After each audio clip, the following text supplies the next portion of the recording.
কামালগাছি থেকে অ্যারেস্ট হয়েছে শওকত মোল্লা, কি বলবেন দাদা? তাকে তো আরো একটা বড় সন্ত্রাসবাদী থাকে, মানে নজরুল আলী মন্ডল। দুই সন্ত্রাসবাদী, মানে এক সন্ত্রাসবাদী আরেক সন্ত্রাসবাদীর কাছে পালিয়ে গিয়ে আশ্রয় আহ, নেবে বা সবসময় খোঁজে, এটাই স্বাভাবিক। যেটা হয়েছে, আমি অলরেডি নরেন্দ্রপুর থানাকে বা এসপি কে অনেকবার করে বলেছিলাম যে আমাদের নজরুল আলী মন্ডলের একটা ব্যাপার, জানি না কেন মিলে উঠতে পারিনি। তো ঘটনা হচ্ছে যে এরা যে ঘটনা, যে ধরনের সন্ত্রাস চালিয়েছে, হুম হুম। মানুষ কিন্তু খুবই ক্ষিপ্ত। এবং শওকত মোল্লা আপনারা জানেন, যার সম্পর্কে আগের এই চিফ মিনিস্টার নিজেই বলেছিলেন যে প্রশাসনিক মিটিং এ যে তুই তো বোম বাঁধিস। হুম শুধু বোম বাঁধা নয়, এরা কত মানুষের পোস্টাল ভায়োলেন্স শুধু নয়, কত নিরীহ মানুষের হত্যার কারণ এরা রয়েছে পিছনে, মাস্টার মাইন্ড হুম। সবাই জানে।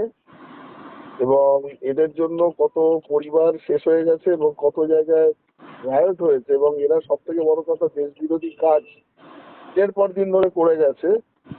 হুম এবং সব থেকে আরো দুঃখের ব্যাপার হচ্ছে যে বিভিন্ন বাইরের থেকে হুম। এই যে যারা অবৈধ অনুপ্রবেশকারী রোহিঙ্গা, এবং এরা কোনো সন্ত্রাসবাদীদের আশ্রয় দিয়ে রাখলেও সেটা কোনো আশ্চর্যের বিষয় নয়। এরা কোনোদিন ভাবতে পারেনি যে কোনোদিন এই সরকার চলে যাবে। আর হুম। সব থেকে বড় কথা, আমাদের নরেন্দ্রপুর থানারও অনেক অফিসার মানে এই চক্রের সাথে যুক্ত আছে।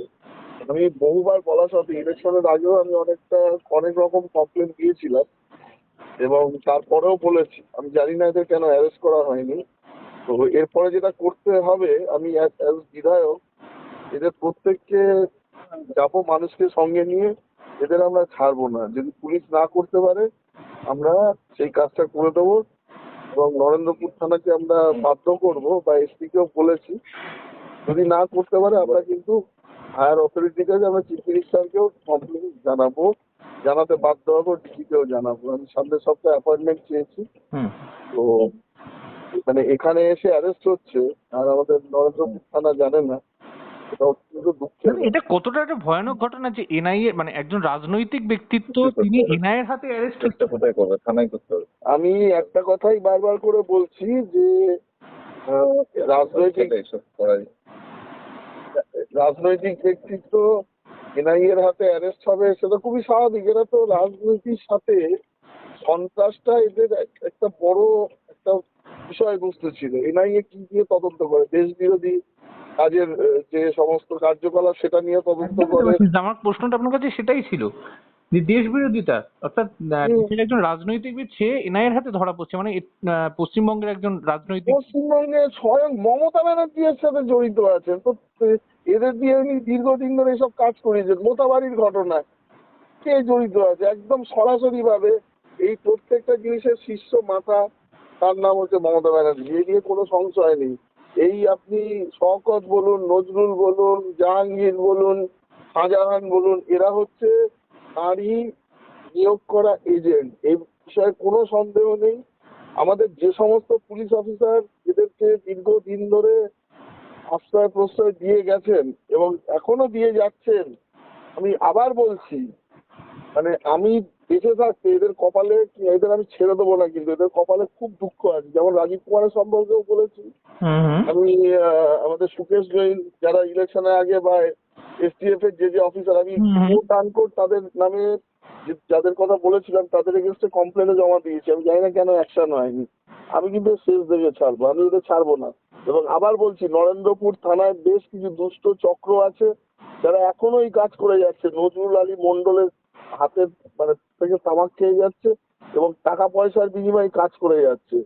এদের কপালে কিন্তু শনি নাচছে। আমি কিন্তু ছেড়ে কথা বলবো না, ছেড়ে কথা বলার লোক নেই। আমার চাকরি জীবনে আমি কোনো কিছুর সাথে আপোষ করিনি, হুম। এদেরকে আমি ছাড়বো না। আমি মানে যথেষ্ট, মানে সব থেকে যেটা দুঃখের ব্যাপার, এখনো দাঁড়িয়ে এরা যে ধরনের কার্যকলাপ চালিয়ে যাচ্ছে। কালকে দেখেছিলেন যে একটা মহিলা গঠিত কি ধরনের ঘটনা ঘটেছিল। হুম হুম। এই কেসে মেন যে অপরাধী তাকে আমরা অ্যারেস্ট করে উঠতে পারিনি। আমি জানি না এত মানে কেন প্রফেশনালিজমের অভাব হচ্ছে, কে ইয়েতে আছে। এসপির সাথে আমি নিজে থেকে মিটিং করে এসেছি, যদি না করতে পারে I will take this to the highest authority. আমি কিন্তু ছেড়ে কথা বলবো না। মানে যে কোনো চাকরিতে প্রফেশনালিজমই লাস্ট কথা। পুলিশ যদি এত মানে তাদের প্রফেশনালিজমের অভাব হয় এবং তারা যদি এইটুকু কাজ না করতে পারে এখনো অব্দি, হুম। মানে যেখানে পুলিশ গিয়ে অন্য রাজ্য থেকে সিআইডি বা পুলিশ গিয়ে অ্যারেস্ট করে নিয়ে আসছে বিভিন্ন যাদের এগেন্সটে অপরাধ করেছে, এখানে এখনো সামান্যতম কোনো অপরাধীকে সেইভাবে ধরতে পারলো না। খুব দুঃখজনক ঘটনা। বাট আমি অ্যাজ এ বিধায়ক লোক, আমি এলাকার লোককে এটুকু বলে আশ্বস্ত করেছি, I will take that opportunity. তার জন্য আমাকে যদি নরেন্দ্রপুর থানা যে কোনো ব্যবস্থা নিতে পারে, I am ready for that. আমাকে যদি গ্রেফতার করে করতে পারে, কিন্তু আমরা কিন্তু এটা ছেড়ে দেবো না। আমরা পুরো মানুষকে নিয়ে গিয়ে এদেরকে তুলে নিয়ে আসবো। অসংখ্য ধন্যবাদ হিন্দুস্তান নিউজ পয়েন্টকে সময় দেওয়ার জন্য।